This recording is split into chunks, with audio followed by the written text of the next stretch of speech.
Это программа «Актуальное интервью» на телеканале «Якутия-24». Разрешите представить гостя нашей студии. Это председатель общества социальной помощи, почетный директор Саха-Корейской музыкальной школы, генеральный директор Ассоциации российско-корейской дружбы «Корос» господин Ли Кёхван. Господин Ли, здравствуйте. Здравствуйте.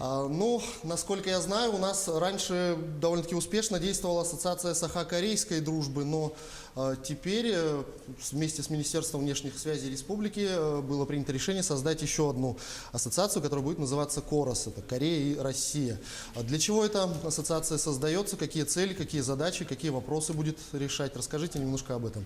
1990년도에 엘친 대통령과 Прошло уже 28 лет с тех пор, как первый президент России Ельцин и президент Южной Кореи встретились в Москве в 1990 году, чтобы установить дружественные отношения.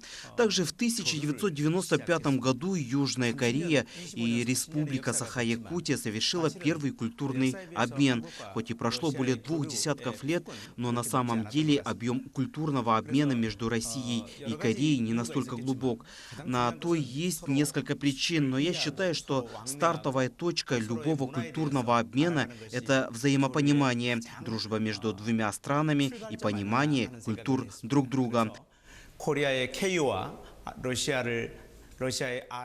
Поэтому мы, объединив название двух стран, создали организацию «Корос» для информирования о текущей работе, предстоящих событиях и планах. Также создан наш сайт организации. Наша совместная организация «Корос» призвана объединить жителей обеих стран, кто интересуется в России корейским языком и культурой, и наоборот, таких же граждан страны утренней свежести.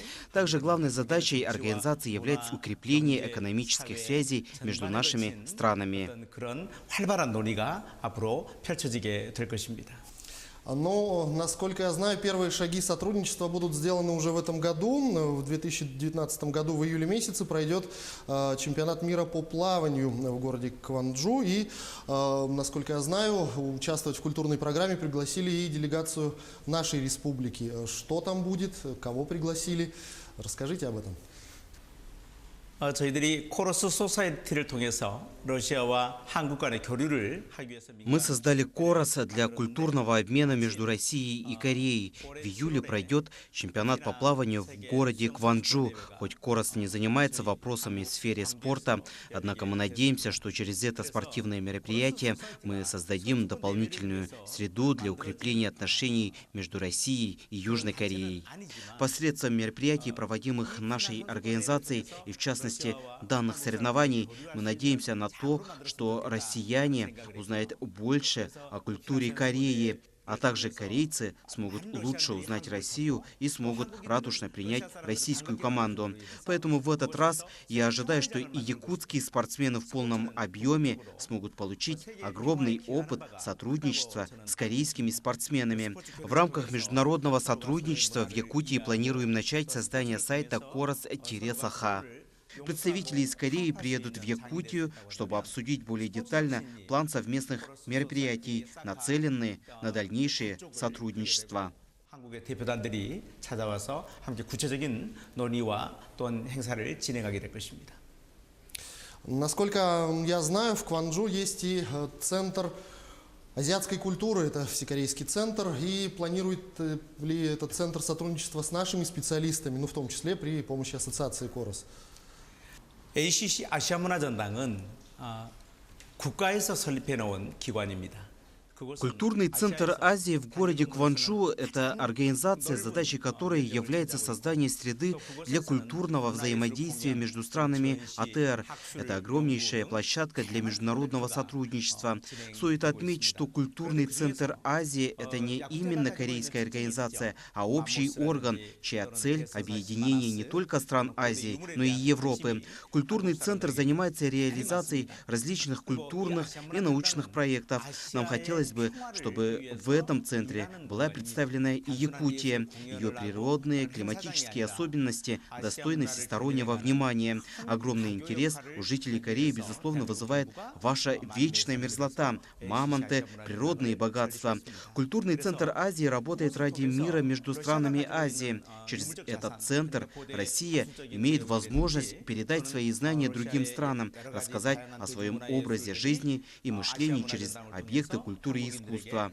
Культурный центр Азия в скором времени может пригласить на свою площадку ваш регион. Многие ученые, многие научные работники и студенты из Якутии смогут работать совместно в центре, претворять в жизнь различные культурные и научные мероприятия и проекты. 함께 어우러져서 그곳에서 유라시아 연합 합창단도 만들어서 저희들이 활동을 할 계획을 가지고 있습니다.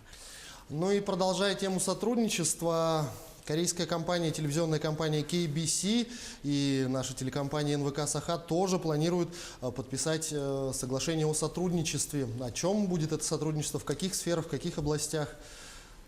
Расскажите. KBC 광주방송 KBC Korean Broadcasting System – это национальная вещательная компания Южной Кореи, официальный информационный орган Республики Южная Корея. Первая начала сотрудничать с телевещателями России, компанией KBC Кванджу. Эта телекомпания уже долгое время транслирует документальные фильмы о культуре России для жителей Южной Кореи, а российские телекомпании рассказывают жителям со всех уголков России о культуре Кореи. Ожидается, что телекомпании двух стран, а именно национальная вещательная компания «Саха» и KBC обсудят взаимное сотрудничество в области образовательных и культурных проектов. 중간에서 가교 역할을 하고 있는 것입니다. Господин Ли, вы являетесь почетным директором Саха-корейской музыкальной школы в городе Покровск. Я знаю, что вы подарили ученикам 10 скрипок. Какие еще, может быть, проекты будут реализованы в рамках этой школы? Может быть, на уровне республики, страны, может быть, международные какие-то задумки есть? Что вот там интересного происходит? 제게는 대단히 영광스러운 일이죠. Участвовать в образовательном процессе в России, в Якутии для меня большая честь. Я благодарен Управлению Высшей школы музыки Якутии за сотрудничество. Очень важно, чтобы двустороннее сотрудничество укрепляло дружеские связи между нашими странами. Будущее поколение понимало друг друга, сохраняло теплые дружеские отношения. В самых ближайших планах преподавание корейского языка в ряде школ республики, а также проекты, позволяющие школьникам из России приезжать в Корею, чтобы узнать больше об образовании в Южной Корее, получить опыт обучения. Также разрабатываются различные проекты для корейских школьников, которые смогли бы приехать сюда и узнать много нового. Господин Ли, большое спасибо, что нашли время и ответили на наши вопросы. Желаю вам успеха в ваших делах. А я напомню, что в гостях у нас был председатель общества социальной помощи, почетный директор Саха-корейской музыкальной школы в городе Покровске, генеральный директор Ассоциации российско-корейской дружбы «Корос» господин Ли Кёхван.